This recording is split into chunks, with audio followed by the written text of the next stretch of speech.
Morning everyone. Mehta PG college के online platform पर आप सभी का स्वागत है।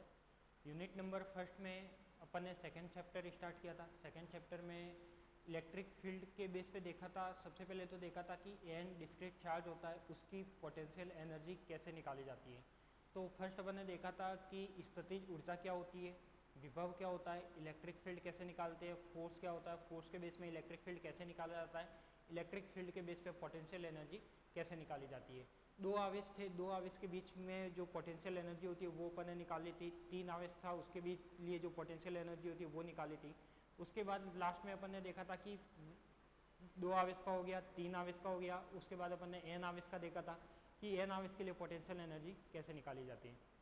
आज अपन जो देखने वाले हैं वो अपना टॉपिक रहेगा सतत आवेश के लिए स्थितिज ऊर्जा। क्या होगा सतत आवेश के लिए। तो मैंने इससे पहले वाली क्लास में जस्ट आपसे डिस्कस किया था कि जो कंटिन्यूस चार्ज होता है, अपने पास जो आज का टॉपिक रहेगा वो रहेगा सतत आवेश के लिए स्थितिज ऊर्जा।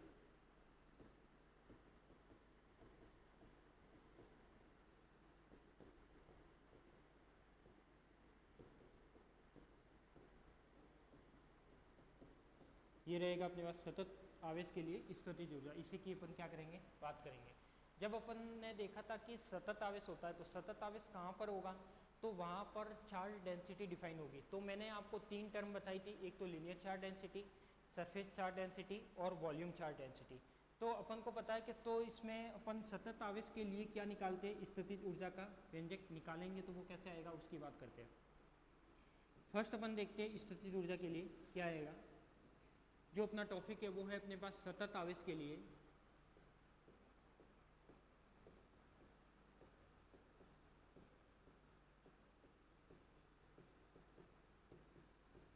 स्थितिज ऊर्जा।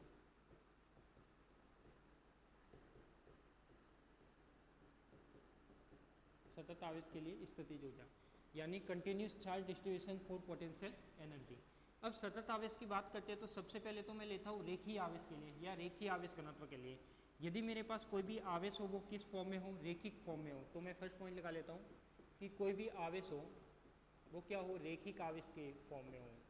अब मैंने बताया था कि रेखिक आवेश कहाँ पर होता है, तो रेखिक आवेश के लिए क्या होता है, एक लीनियर चार्ज डेंसिटी डिफाइन होती है। क्या होता है अपने पास, लीनियर चार्ज।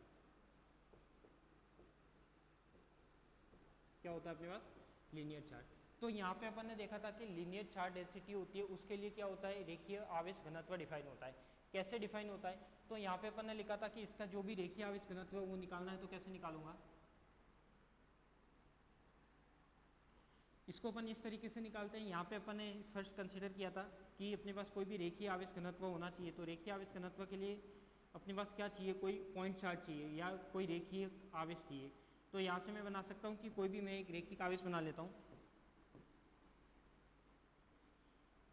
जैसे मैंने बना लिया कि ये मेरे पास कोई रेखिक आवेश था, ये क्या मेरे पास कोई रेखिक आवेश है। इस पर जो आवेश है वो क्या है, समान रूप से वितरित है।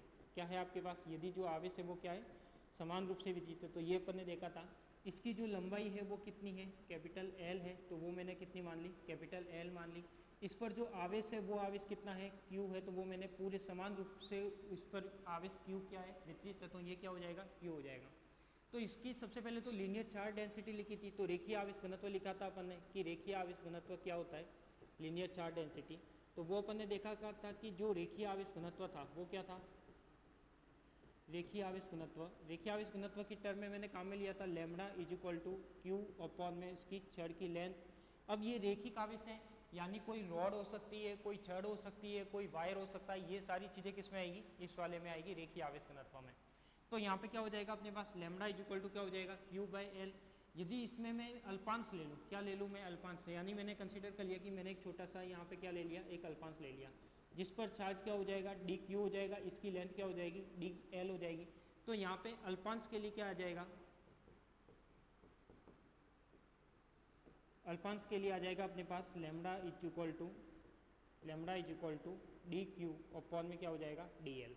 यहाँ से मैं डी क्यू की वैल्यू निकाल सकता हूँ। तो D Q is equal to क्या आ जाएगा, लैम्बडा डी एल। ये चीज़ अपन ने निकाली थी। इसके बाद अपन को देखना है कि जब D Q is equal to lambda D L आ गया तो इसका इलेक्ट्रिक फील्ड लिख सकते हो। तो इसका इलेक्ट्रिक फील्ड क्या आएगा, तो पहले इलेक्ट्रिक फील्ड लिख लेते हैं इसका।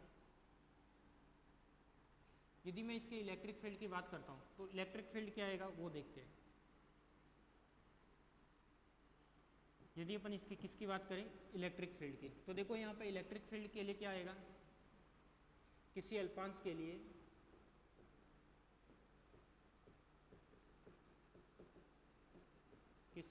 लिए विद्युत क्षेत्र r दूरी पर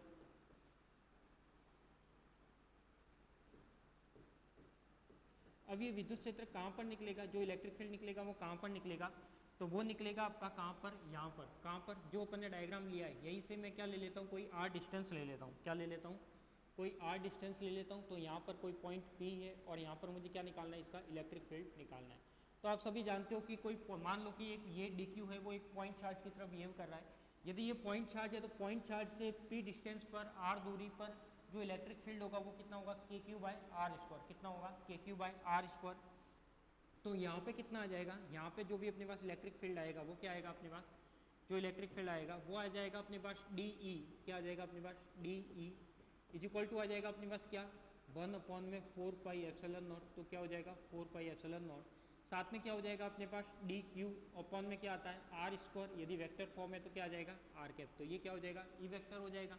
यदि मुझे क्या करना है, सतत आवेश है, सतत आवेश है तो मुझे पता है कि DQ की जगह मेरे पास क्या है, DQ की वैल्यू आई है लैम्बडा DL आया है, तो ये क्या हो जाएगा अपने पास DE, यहाँ पे हो जाएगा अपने पास 1/4πε0, यहाँ पे क्या हो जाएगा अपने पास DQ की जगह क्या हो जाएगा लैम्बडा DL अपॉन में क्या हो जाएगा r² और r कैप हो जाएगा। ये क्या हो जाएगा इलेक्ट्रिक फील्ड। यदि मुझे E निकालना है तो मैं क्या करूँगा, इसका इंटीग्रेशन करूँगा किसका, DE वेक्टर का, तो ये क्या हो जाएगा अपने पास 1/4πε0, ये हो जाएगा लैम्बडा DL अपॉन में क्या हो जाएगा r² और यहाँ पे क्या हो जाएगा r कैप। फिर अपन को क्या करना है, इसके बाद अपन को करना है, मुझे निकालना क्या था, पोटेंशियल एनर्जी, क्या निकालनी थी, पोटेंशियल एनर्जी। अब मुझे पता है कि यदि किसी की भी पोटेंशियल एनर्जी निकालते हो, क्या निकालते हो, किसी भी की भी पोटेंशियल एनर्जी निकालते हो, इलेक्ट्रिक फील्ड तो क्या आता है kq/r² आता है, विभव क्या आता है kq/r आता है। तो पोटेंशियल एनर्जी भी दो आवेश के लिए कितनी आ रही थी अपने पास kq/r, यानी kq1q2/r की टर्म में आ रही थी, और आगे क्या आ रहा था 1/2, क्यों, क्योंकि 1 का 2 पर और 2 का 1 पर जो रिएक्शन होता है उसकी वजह से अपन क्या लगाते हैं, उसके आगे 1/2 लगाते हैं। यदि मेरे पास इलेक्ट्रिक फील्ड ये आ रहा है तो क्या मैं इसकी पोटेंशियल एनर्जी लिख सकता हूँ कि इसकी स्थितिज ऊर्जा कितनी आएगी, लिख सकता हूँ कि सतत आवेश होता है तो इसकी स्थितिज ऊर्जा कितनी आ जाएगी, तो इसको मैं लिख सकता हूँ U इज इक्वल टू क्या आता है kq1q2/r², kq1q2/r आता है, क्या आता है अपने पास kq1q2/r। तो यहाँ पे क्या हो जाएगा अपने पास kq1, k की जगह तो वही आ जाएगा 1/4πε0। फिर क्या आता है अपने पास qi, यानी दो चार्ज होते हैं तो दो चार्ज की जगह अपने पास क्या है, यहाँ पे सतत आवेश है, सतत आवेश की जगह यहाँ पे क्या आ जाएगा अपने पास लैम्बडा DL अपॉन में क्या हो जाएगा R। तो ये क्या हो जाएगी, इसकी पोटेंशियल एनर्जी हो जाएगी, किसके लिए, सतत आवेश के लिए। यदि मेरे पास इसकी लिमिट लगानी है तो यदि छड़ की लंबाई यदि कंप्लीट के लिए निकालते हैं अपन, 0 से L है तो 0 से L लगानी, 0 से S है तो 0 से S लगानी, तो लिमिट जो आपका शेप होगा, जो डायग्राम होगा उसके अकॉर्डिंग लिमिट लगेगी, तो वो तो क्या हो जाएगी अपने पास एक तरीके से पोटेंशियल एनर्जी हो जाएगी, किसके लिए, देखिए आवेश घनत्व के लिए। यदि मैं सेकंड की बात करता हूँ, सेकंड है आपके पास क्या, पृष्ठीय आवेश घनत्व के लिए। सेकंड क्या हो जाएगा अपने पास,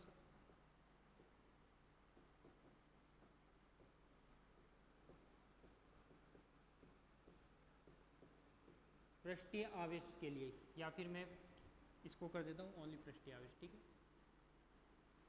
क्या हो जाए मेरे पास पृष्ठीय आवेश की यदि मैं बात करता हूँ तो मुझे पता है कि पृष्ठीय आवेश यानी जो भी आवेश होगा कहाँ पर होगा, सरफेस पर होगा। तो मैंने ले लिया कि कोई भी जो आवेश है वो क्या है अपना, कोई सरफेस पर आवेश है, सरफेस पर यानी मान लिया कि वाला कोई भी जो आवेश होगा उस पर जो भी आवेश होगा वो समान रूप से क्या होगा, वितरित होगा, यानी इस टाइप से होगा। ये क्या हो जाएगा अपना आवेश हो जाएगा, यानी इस पर जो आवेश है वो इसकी सरफेस पर वितरित है। यहाँ से सरफेस से यहाँ से यदि मैं r दूरी पर इसका इलेक्ट्रिक फील्ड निकालता हूँ तो इस पर यहाँ पे मैंने क्या ले लिया, कोई पॉइंट P ले लिया, तो यहाँ पर आपका इलेक्ट्रिक फील्ड क्या आ जाएगा, या तो सबसे पहले तो मुझे क्या लिखना है, पृष्ठीय आवेश घनत्व क्या आ जाएगा अपने पास, पृष्ठीय सरफेस चार्ज डेंसिटी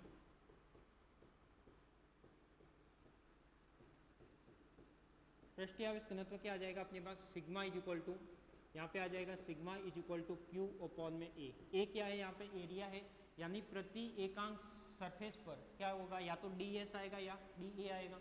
प्रति एकांक सरफेस पर जो उपस्थित आवेश होता है वो क्या कहलाता है, पृष्ठीय आवेश घनत्व कहलाता है। Sigma is equal to Q है।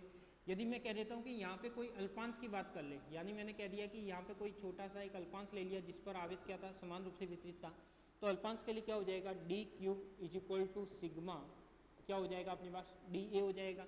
यदि ये डी ए होता है तो मैं इसको लिख सकता हूँ क्या, इसको मैं ये लिख सकता हूँ कि sigma is equal to Q by A, D Q is equal to क्या हो गया, sigma is equal to D Q is equal to sigma D A. यदि मैं इसके अल्पांश के लिए विद्युत क्षेत्र की बात करता हूँ, इलेक्ट्रिक फील्ड की बात करता हूँ,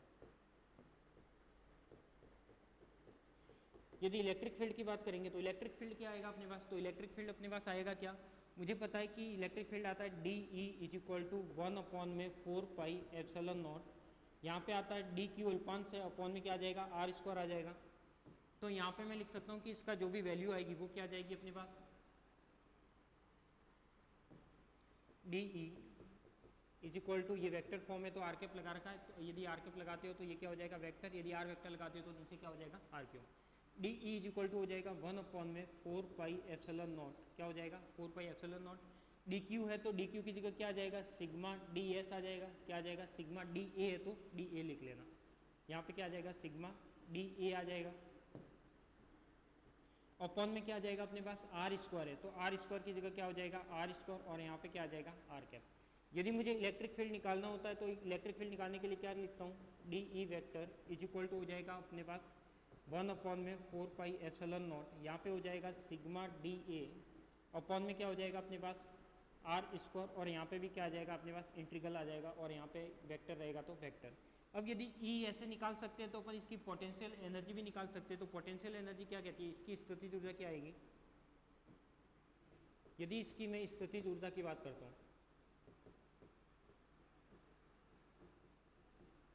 किसकी बात करते हैं, स्थितिज ऊर्जा की बात करते हैं। तो स्थितिज ऊर्जा के लिए क्या आएगा, तो स्थितिज ऊर्जा के लिए आएगा अपने पास क्या, कि अपने पास स्थितिज जो पोटेंशियल एनर्जी होती है U is equal to 1/4 pi epsilon naught तो रहेगा ही, जो इंटीग्रल आया वो भी रहेगा, सिग्मा डी ए भी रहेगा या डी एस भी रहेगा, और अपॉन में क्या हो जाएगा आर। तो ये इसकी क्या हो जाएगी पोटेंशियल एनर्जी हो जाएगी, किसके लिए, सतत आवेश के लिए। अब यदि ये सतत आवेश है, अब ये सतत आवेश का जो फॉर्म है वो हो सकता है सर्कुलर हो, आयताकार हो, वर्गाकार हो, उसके अकॉर्डिंग अपन ने लिमिट लगेगी। तो लिमिट अपन किसके अकॉर्डिंग लगाएंगे, उसके अकॉर्डिंग लगाएंगे।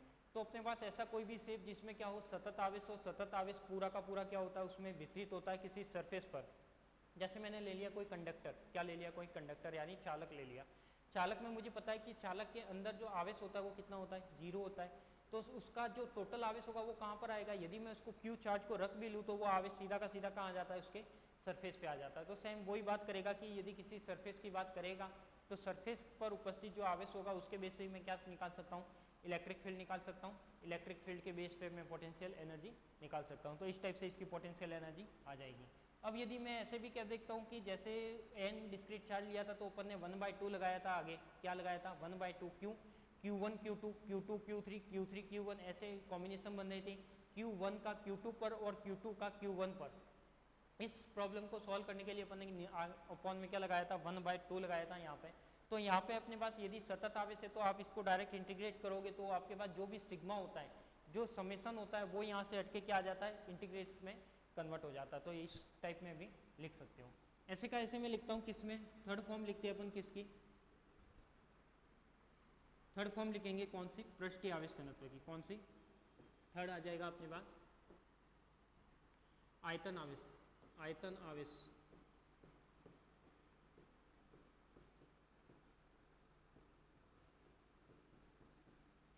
यदि मैं आयतन आवेश की बात करता हूँ तो आयतन आवेश में क्या आएगा, आयतन आवेश का मतलब है कोई भी चार्ज है, यानी ये कोई मैंने शेप ले लिया और इसके अंदर पूरा का पूरा चार्ज है वो इसके अंदर भरा हुआ है। क्या भरा हुआ है, इसके अंदर भरा हुआ है। जब इसके अंदर भरा होता है तो इसका इलेक्ट्रिक फील्ड क्या आता है, तो यहाँ पे अपन ने लिखा था कि सबसे पहले तो आयतन आवेश घनत्व आएगा, इसका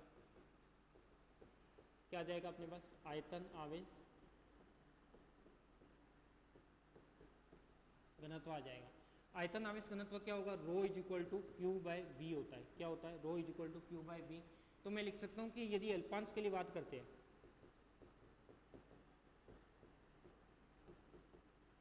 किसके लिए बात करेंगे, अल्पांश के लिए, तो रो इज इक्वल टू क्या हो जाएगा, डी क्यू अपॉन में क्या हो जाएगा, डी वी हो जाएगा। डी क्यू की वैल्यू क्या आ जाएगी अपने पास, रो डी वी आ जाएगा। क्या आ जाएगा अपने पास, रो डी वी आ जाएगा। फिर मुझे क्या करना है, इलेक्ट्रिक फील्ड लिखना है तो इसका इलेक्ट्रिक फील्ड लिखूंगा तो क्या आएगा,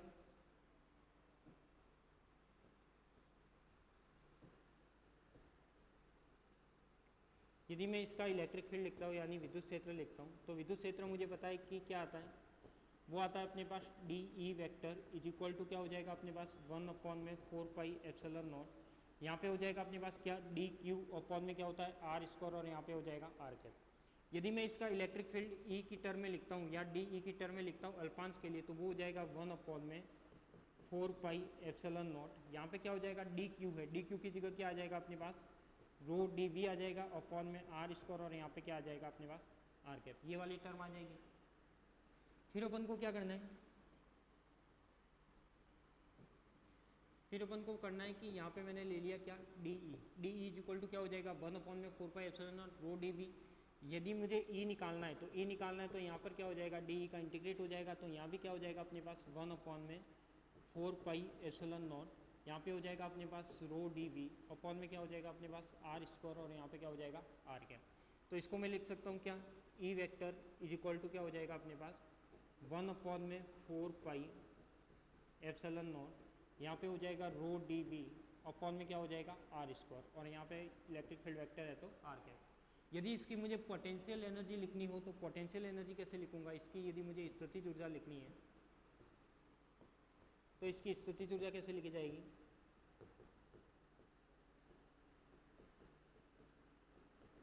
पोटेंशियल एनर्जी लिखनी है तो पोटेंशियल एनर्जी इसकी लिखी जाएगी कैसे, वो लिखी जाएगी आपके पास इस टाइप में U इज इक्वल टू 1/4πε0, यहाँ पे हो जाएगा रो डी वी अपॉन में क्या हो जाएगा R, तो ये इसकी क्या हो जाएगी पोटेंशियल एनर्जी हो जाएगी। क्लियर, तो ये चीज़ आपको ध्यान में रखनी है। तो देखो आपने देखा कि सबसे पहले तो रेखीय आवेश घनत्व होता है, रेखीय आवेश घनत्व किसे कहते हैं, उसका इलेक्ट्रिक फील्ड कैसे निकाला जाता है, इलेक्ट्रिक फील्ड के बेस पे अपन उसकी पोटेंशियल एनर्जी कैसे निकाल सकते हैं। फिर अपन ने देखा पृष्ठीय आवेश घनत्व क्या होता है, पृष्ठीय आवेश घनत्व को कैसे डिफाइन करते हैं, क्या सिंबल लेते हैं, अल्फांश के लिए क्या लिखते हैं। फिर अपन ने देखा कि उसका इलेक्ट्रिक फील्ड कैसे निकाला जाता है, उसकी पोटेंशियल एनर्जी कैसे निकाली जाती है। फिर अपन ने देखा आयतन आवेश घनत्व, आयतन आवेश घनत्व क्या होता है, आयतन आवेश घनत्व के बारे में अपन क्या जानते हैं, उससे इलेक्ट्रिक फील्ड कैसे निकाला जाता है, उसकी पोटेंशियल एनर्जी कैसे निकाली जाती है। ये कंसेप्ट तो देखा अपन ने। सतत आवेश वितरण के लिए यदि मुझे इलेक्ट्रिक फील्ड निकालना हो, स्थितिज ऊर्जा निकालनी हो तो इस टाइप से लिख सकते हैं। एक कंसेप्ट अपने पास ये है, कंसेप्ट क्या है,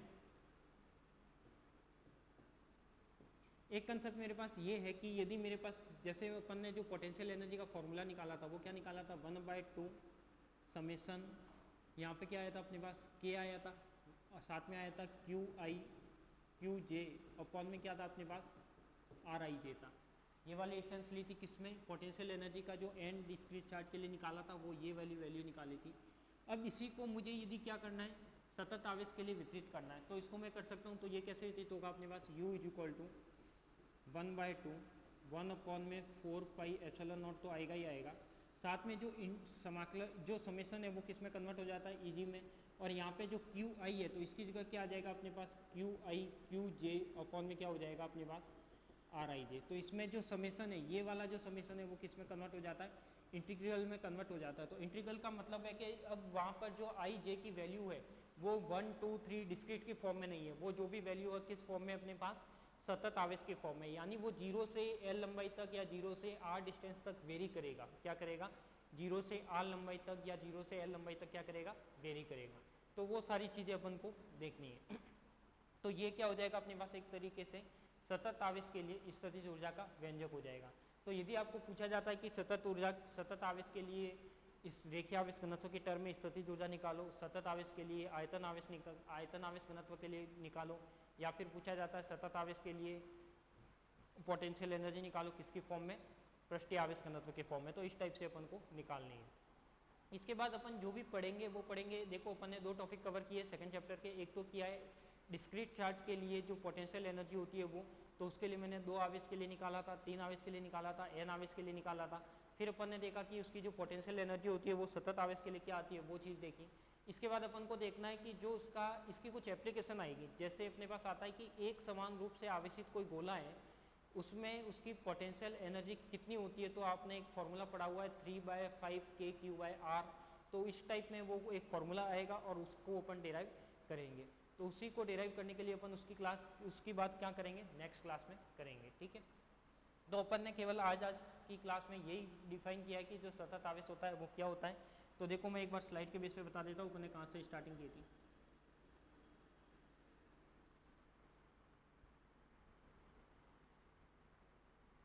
देखो यहाँ से अपन ने देखा था, तो यहाँ से देखा था कि सबसे पहले तो रेखीय आवेश घनत्व क्या होता है। यहाँ से देखा था कि ये रेखीय आवेश घनत्व है वो क्या होता है, कैसे इसका फॉर्मूला लिखा जाता है, डी क्यू कैसे लिखा जाता है। अब मैंने यदि कह दिया कि यहाँ पे बाई चांस एक न्यूमेरिकल, एक दो न्यूमेरिकल देखते हैं। जैसे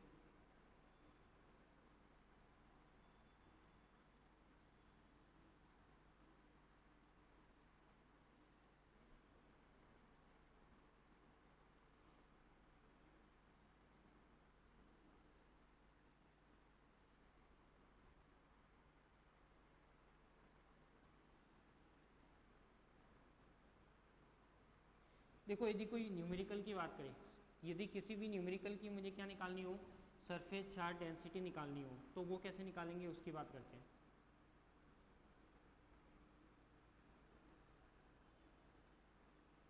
तो वो कैसे निकाली जाती है, जैसे मैंने कह दिया, एक क्वेश्चन लेते हैं। यदि मैंने कह दिया कि कोई रॉड है, क्या है अपने पास, कोई रॉड है, इसकी लेंथ कितनी है, इसकी लेंथ है 5 मीटर, क्या है अपने पास, इसकी लेंथ क्या अपने पास 5 मीटर है। और मैं कह देता हूँ कि इस पे जो आवेश है वो क्या है, आवेश समान रूप से वितरित है। इस पर जो भी आवेश होगा वो क्या होगा अपने पास, समान रूप से वितरित होगा। समान रूप से वितरित होगा तो मैं कह सकता हूँ कि समान रूप से आवेश कितना वितरित है, तो वो मैंने लिख दिया कि कितना है, 5 कूलाम है। कितना है आपके पास, 5 कूलाम। तो अपने पास जो आवेश घनत्व आएगा वो क्या आएगा, तो यहाँ पे क्या आ जाएगा अपने पास, रेखिक आवेश घनत्व।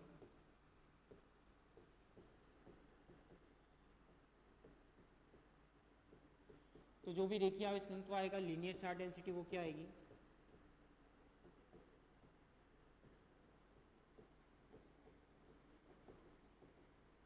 वो आ जाएगा आपके पास क्या, रेखीय आवेश घनत्व है। तो रेखीय आवेश घनत्व की बात करते हैं, लीनियर चार्ज डेंसिटी की बात करेंगे, तो उसमें आ जाएगा, मुझे पता है कि फॉर्मूला क्या कहता है, lambda is equal to Q by L, यानी जो उस पर आवेश है और उसकी जो छड़ की लंबाई है वो। आवेश कितना आपके पास 5 कूलाम है, तो यहाँ पे क्या हो जाएगा, ये 5 क्यू नहीं है, 5 कूलाम है, ठीक है। क्यू इज इक्वल टू क्या है, 5 कूलाम। ये हो जाएगा अपने पास 5c। डिस्टेंस कितनी हो जाएगी, 5 मीटर है, ये 5 मीटर। तो मैं कह सकता हूँ कि इसकी जो आवेश घनत्व आएगा वो क्या आएगा अपने पास, lambda is equal to 1 coulomb per metre, ये आ जाएगा। तो अपने पास ये वाला क्या हो जाएगा, इसका रेखीय आवेश घनत्व हो जाएगा। तो मैं कह सकता हूँ कि इस पर जो आवेश है, यानी एकांक प्रति एकांक लंबाई पर जो उपस्थित आवेश होगा वो कितना होगा आपके पास, यानी मैं यहाँ पे देखो, यहाँ पे क्या निकल सकता है कि प्रति एकांक लंबाई पर, इसका फिजिकल मीनिंग क्या हुआ, प्रति एकांक लंबाई, यानी यदि ये 5 मीटर की रॉड थी, इसके यदि मैं प्रति एकांक लंबाई यानी 1 मीटर रॉड की बात करता हूँ, 1 मीटर रॉड पर कितना आवेश उपस्थित है, तो 1 मीटर रॉड पर केवल 1 कूलाम आवेश उपस्थित है। तभी अपन कह सकते हैं कि यदि 1 कूलाम आवेश है वो 1 मीटर पर उपस्थित है, तो 5 कूलाम आवेश 5 मीटर पर उपस्थित होगा। तो ये क्या हो जाएगा, इसका एक तरीके से समान रूप से वितरित हो जाएगा, यानी 5 कूलाम 1 कूलाम यहाँ था, 1 कूलाम यहाँ था, 1 कूलाम यहाँ था, 1 कूलाम यहाँ था, टोटल मिला के ये कितना हो गया था, 5 कूलाम हो गया था, ठीक है। तो इस टाइप से अपन इस सारी चीज़ों को लिख सकते हैं। तो ये तो अपन ने देखा है कि पोटेंशियल एनर्जी की टर्म में सारी टर्म देखिए कि पोटेंशियल एनर्जी क्या क्या होती है और इसको कैसे डिराइव करते हैं। तो आज के लिए तो इतना ही, फिर अपन कल वाली क्लास में बात करेंगे कि इसमें कोई भी एक गोला लेना है, उस गोले के बेस पे उसकी पोटेंशियल एनर्जी निकालनी है, तो वो निकालना सीखेंगे, एक एक डेरिवेशन करेंगे, ठीक है। तो आज के लिए तो इतना ही, मिलते हैं अपन नेक्स्ट क्लास में। आप सभी को धन्यवाद।